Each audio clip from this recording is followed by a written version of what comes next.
You finally get the thing you wanted: the relationship, the job, the streak of good days where everything actually feels like it's working.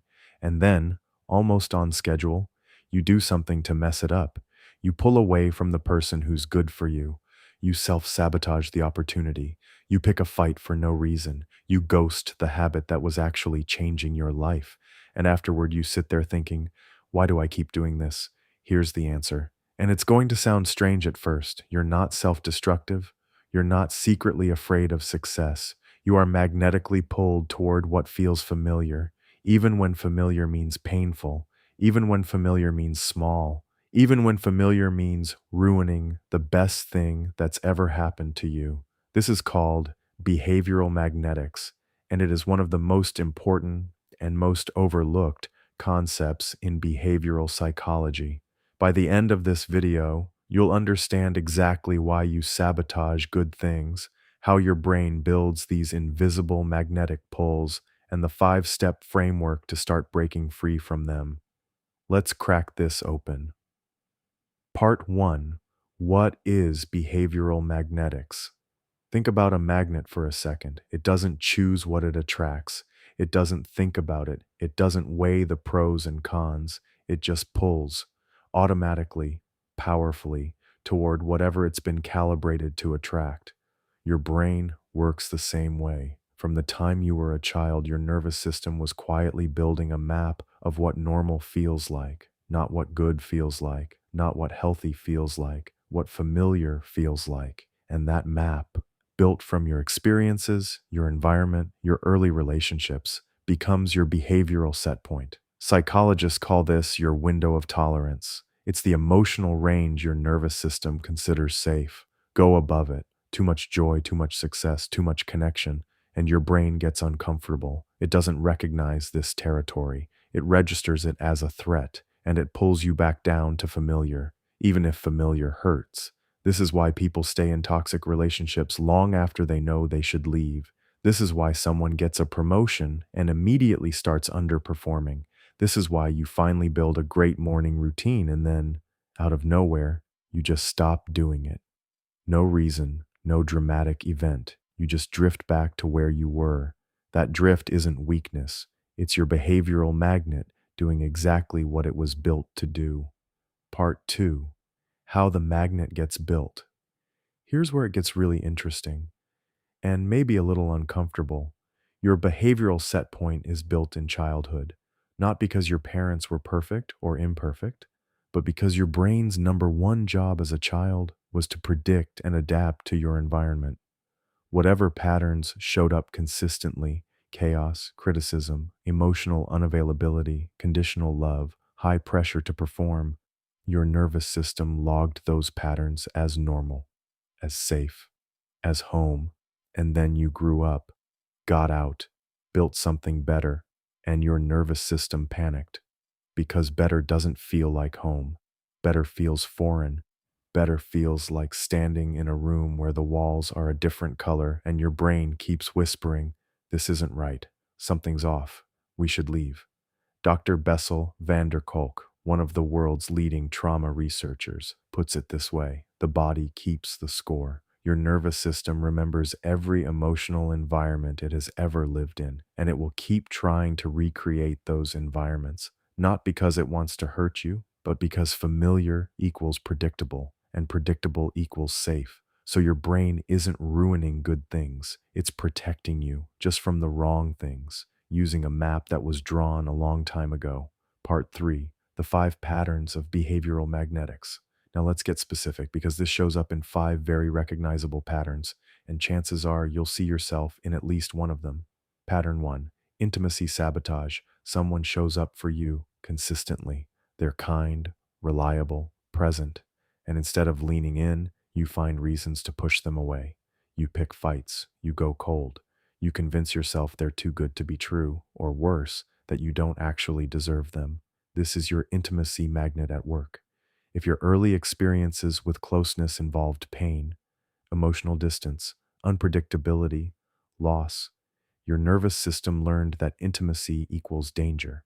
So when real intimacy shows up, your threat response fires. and you manufacture distance to get back to familiar. The cruel irony? The more someone genuinely loves you, the more threatening it feels because you have no emotional reference point for it. Pattern 2, success ceiling.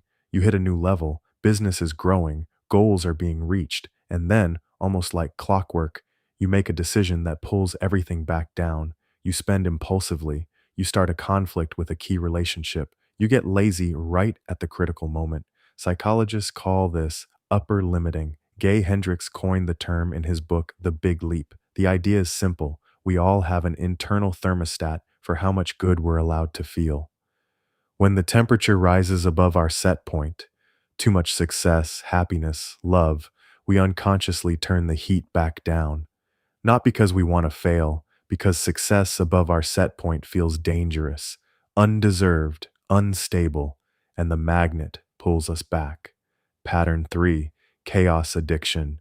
Some people don't feel alive unless something is going wrong. When life gets calm and stable, they feel bored, anxious, almost irritable, and they find or create a crisis to solve. This one is deeply rooted in nervous system conditioning. If your early environment was consistently chaotic, unpredictable moods, financial instability, conflict, your brain calibrated to chaos as its baseline. Calm feels wrong.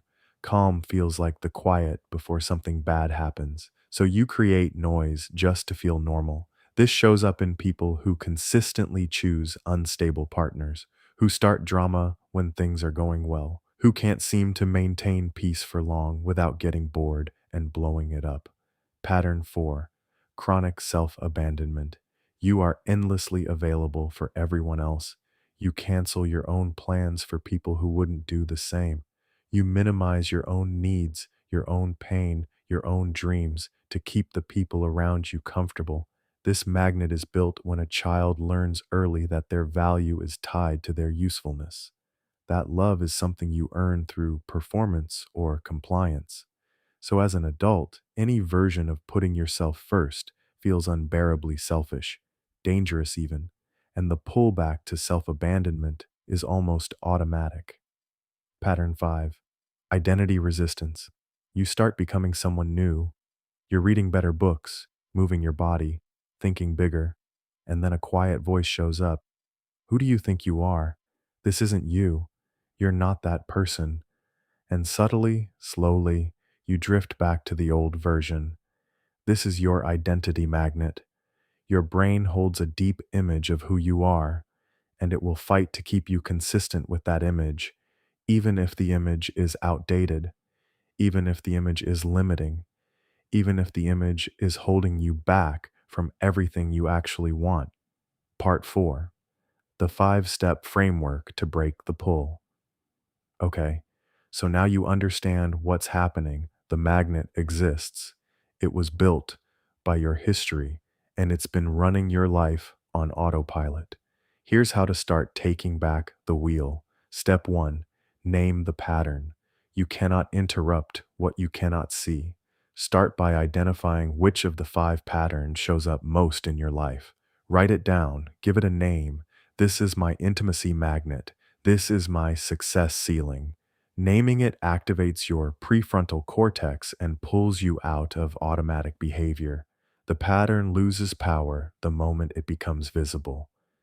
Step 2, trace it back. Ask yourself, when did this first make sense? Not when did it start hurting. When did it first make sense as a survival strategy? Because every behavioral magnet was logical once. It kept you safe in an environment that required it. Understanding the origin doesn't excuse the pattern, but it removes the shame, and shame is the fuel that keeps the magnet strong. Step 3, expand your window slowly. You can't just decide to be comfortable with good things. The nervous system doesn't work that way, but you can expand your tolerance gradually. This means letting good things stay a little longer before you pull away, sitting with the discomfort of being loved without immediately sabotaging it, staying in the success a little longer before upper limiting kicks in, small expansions, repeated consistently, rewire the set point over time. Step 4, build new reference points. Your behavioral magnet pulls toward familiar. The solution is to make new things familiar. This means deliberately creating positive experiences and letting your nervous system fully register them, not rushing past them, not dismissing them, actually sitting in them, saying, "This is safe, this is mine, this is normal now." The more you do this, the more your nervous system updates its map. Neuroscience calls this experience dependent neuroplasticity. Your brain literally rewires based on repeated new experiences. You are not stuck with the map you were given. You can draw a new one. Step 5, get support. This one matters more than most people want to admit. Behavioral magnets, especially the ones built in early childhood, are deeply encoded in the body, in the nervous system, not just in the mind, which means thinking your way out of them has limits. Therapy, specifically somatic therapy, EMDR, or internal family systems work, can reach the places that logic can't.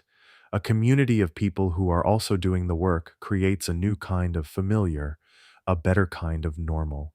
You are not meant to rewire alone. And asking for help is not weakness. It is the most strategic move you can make.